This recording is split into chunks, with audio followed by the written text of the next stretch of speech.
السلام علیکم، کیا حال ہے آپ سب کا؟ امید کرتی ہوں آپ سب ٹھیک ہوں گے اور اللہ تعالیٰ آپ کو خوش رکھے، آباد رکھے۔ میں ہر وقت آپ کو دعاؤں میں یاد رکھتی ہوں، آپ بھی مجھے دعاؤں میں یاد رکھیں۔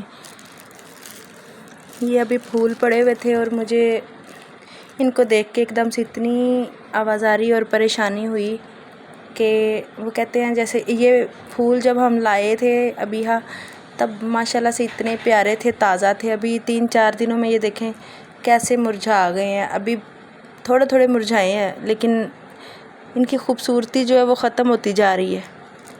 اور یہ دکھانے کا مقصد یہ ہے کہ جیسے ایک بچہ ہے وہ ایک پھول ہوتا ہے، تو ایسے ہی سمر اور رجب بھی پھولوں کی طرح آئے، اور جب ان پہ بیماری نے اٹیک کیا وہ ان پھولوں کی طرح ایک دم سے آہستہ آہستہ آہستہ آہستہ ہر چیز بھول کے سست ہونے لگے، جیسے یہ پھول سست ہو جاتے ہیں، مرجھانے لگے۔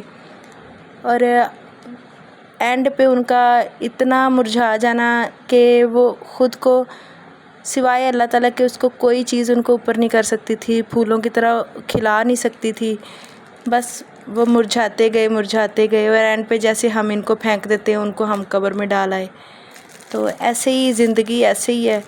میں نے ان پھولوں کو دیکھ کے ایک دم سے میرے دل میں ان کا ہی خیال یہی آیا کہ سیم میرے بچوں کی کہانی ان پھولوں کے جیسی ہے۔ ابھی یہ کمرے کی بہت رونق ہوتے ہیں جب تازہ ہوتے ہیں، خوبصورت لگتے ہیں۔ ابھی میں نے ان کو سارا 3-4 دن سے بڑے سجا کے رکھا ہوا تھا، لیکن جیسے ہی آج ابھی دوبارہ ان کو میں نے دیکھا ہے تو یہ مرجھا گئے ہیں۔ ابھی مجھے یہ پیارے نہیں لگ رہے۔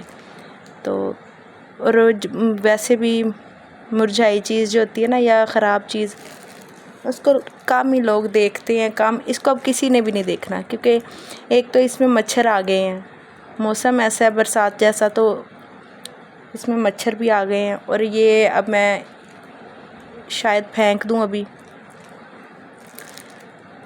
تو یہ بات وہی آ جاتی ہے کہ گھوم پھر کے کہ میرے سمر اور رجب بالکل ان کے جیسے ہو گئے تھے، اور اینڈ پہ آ کے جیسے پھولوں کو، مرجھائے ہوئے پھولوں کو کوئی بھی دنیا کا مالی جو ہے نا وہ کسی بھی طریقے سے ان کو دوبارہ پھر سے تازہ نہیں کر سکتا، اور اینڈ پہ یہ کوڑے میں ہی جاتے ہیں۔ اور اسی طرح وہ اللہ معاف کرے، کوڑے کا تو نہیں میں کہہ سکتی، لیکن یہ ہے کہ ان کی زندگی ان پھولوں کی طرح شروع ہوئی اور ان کے مرجھانے کی طرح وہ ختم ہو گئی، اور ہماری آنکھوں کے سامنے دیکھتے دیکھتے سب ختم ہو گیا۔ ہم کچھ نہیں کر سکے، اور نہ ہی اللہ تعالیٰ کی ذات کے علاوہ انسان کچھ کر سکتا ہے۔ تو اپنے آپ کو مضبوط کرنے کے لیے، اپنے آپ کو سنبھالنے کے لیے بہت ٹائم لگتا ہے، بہت زیادہ ٹائم لگتا ہے۔ بس دعا کریں کہ اللہ تعالیٰ ہمیں صبر دے۔ صبر آتا نہیں ہے، ساری زندگی نہیں آتا۔ جو انسان چلا گیا ہے، اب کچھ لوگ دعائیں دیتے ہیں اللہ تعالیٰ آپ کو دوبارہ سمر اور رجب لوٹا دے، لیکن میں نہ شکری نہیں ہوں۔ میں یہ نہیں کہتی کہ نہیں، وہ اللہ تعالیٰ کو پتہ ہے کہ اس نے زندگی میں ہمارے لیے کیا کیا سوچا ہوا ہے، کیا ہمارے معاملات ہیں، لیکن میرا دل ڈر گیا ہے، اتنا کہ ڈر گیا ہے کہ کچھ والدین ایسے ہیں ان کے پاس اولاد نہیں ہے، وہ تڑپتے ہیں، تو ہماری طرح اولاد لے کے بعد میں اس کو رخصت کرنا وہ بہت بڑی قیامت گزرتی ہے۔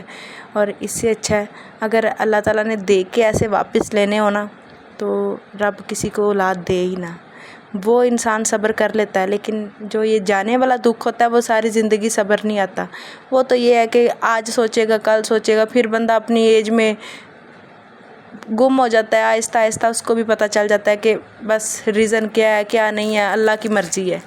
لیکن یہ جو دکھ ہوتے ہیں یہ بہت انسان کو نڈھال کر دیتے ہیں، انسان کی زندگی کا رخ بدل دیتے ہیں، ہر چیز بدل دیتے ہیں، ہر لمحہ بدل دیتے ہیں۔ اب میں وہ تھی، میں سارا دن بیٹھتی نہیں تھی، لیکن اب مجھے کوئی کام ہی نہیں ہوتا، میں کیا کروں؟ کیا گھر کی صفائی کے بعد، کھانے کے بعد کیا کام رہ جاتا ہے؟ کوئی کام نہیں رہتا، کیونکہ بچے گھر پہ نہیں ہوتے، میں اکیلی پھر سارا دن کیا کر سکتی ہوں؟ پھر میں نے یہ ویڈیو کو اور ٹک ٹاک کو اپنا سہارا بنایا ہوا ہے، بس انسان اپنے آپ کو مضبوط کرنے کے لیے۔ اور اللہ کا لاکھ لاکھ شکر ہے کہ اور میں آپ لوگوں کا تہہ دل سے شکریہ بھی ادا کرتی ہوں کہ آپ لوگوں نے مجھے بہت پیار دیا، ہم لوگوں کو اتنا پیار دیا، اتنی دعائیں دیں، اور بس وہ آپ کی جو یہ دعائیں ہیں وہ سمر اور رجب کو نہ لگ سکیں۔ سمر کا تو نہیں میں کہتی، کیونکہ سمر کے ڈیتھ کے بعد اس کو میں نے آپ کے سامنے میں نے لایا ان دونوں کو، تو رجب تھا تب، تو اس کو بس کسی کی دعا بچا نہیں سکی۔ بس یہ ہے کہ زندگی میں بس سارے کام ہو جاتے ہیں، اللہ تعالیٰ کے جو فیصلے ہیں اس پہ بھی ہم یقین کر لیتے ہیں، لیکن یہ ہے کہ مجھے یہ تھوڑا سا ہوتا ہے کہ کاش ابھی وہ نہ جاتا۔ ابھی تو اس کے سنبھلنے کے دن شروع ہوئے تھے اور وہ سنبھل بھی رہا تھا، آہستہ آہستہ اس کا فیس، اس کی صحت ماشاءاللہ سے ٹھیک ہو رہی تھی، سنبھل رہا تھا۔ میری نظر میں وہ مجھے سنبھلا ہوا لگ رہا تھا، کیونکہ میں نے اس پہ 2 ماہ بہت محنت کی۔ میں نے کہا اس کو ہم نے سنبھالنا ہے، اس نے ہمیں ٹھیک ہو کے دکھانا ہے، لیکن بس قسمت میں نہیں تھا اس کا ساتھ بھی، اس کا ساتھ میری قسمت میں نہیں تھا، اپنے بھائی کے ساتھ ہی اس کا ساتھ ختم ہو جانا تھا۔ ایسے ہی انسان ہر چیز پہ صبر کر لیتا ہے پھر آہستہ آہستہ۔